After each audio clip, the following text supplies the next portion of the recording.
Em 1979, começou uma guerra civil entre vários grupos afegães. Os principais eram aqueles que eram aliados ao marxismo, leninismo e aqueles religiosos, que era contrário a qualquer ideologia estrangeira. A União das Repúblicas Socialistas Soviéticas apoia os primeiros, pois considerava o país dentro da sua zona de influência. Por isso, mantém e apoia o presidente afegão Babrak Karmal. Em dezembro de 1979, invade o Afeganistão, dando início à Primeira Guerra do Afeganistão. O objetivo era solidificar a influência soviética, que vinha piorando e pretendia pacificar o Afeganistão, por causa da rebeldia dos grupos guerrilheiros maljiides.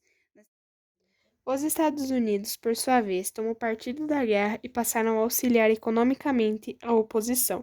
Os americanos se aliam à China e a países muçulmanos, como o Paquistão e a Arábia Saudita. A União da República Socialista Soviética ocupou as principais cidades e as bases militares do Afeganistão, e essa ação ia revoltando cada vez mais os rebeldes. Foi um confronto sangrento de 10 anos, no qual os Estados Unidos proporcionaram o crescimento militar e os certos grupos afegãos, contrários ao comunismo. Posteriormente, os antigos aliados se voltariam contra os americanos, na altura em que o Afeganistão passou a ser governado pelo regime talibã. As relações dos Estados Unidos com o Afeganistão se viram abaladas com o sequestro e morte do embaixador americano no Afeganistão. Também as já difíceis conversas com a União Soviética foram prejudicadas uma vez que os Estados Unidos os acusaram de terem sido responsáveis pelo acontecimento. Sem condições de sustentar o conflito, em maio de 1988, Mikhail dá ordens para os soldados começarem a abandonar o território no conflito. A URSS perdeu 15 mil pessoas.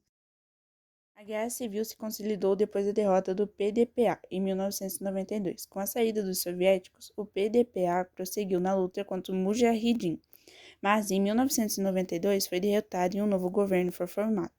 O novo governo constituiu em luta, uma vez que havia grupos Mujahideen que queriam o poder para impor um regime fundamentalista. Um desses grupos era o próprio Talibã. Por fim, o conflito contribuiu para intensificar o quadro de crise econômica que atingiu a União Soviética na década de 1980. A crise econômica soviética foi fundamental para o fracasso do modelo soviético e a dissolução do país em 1991.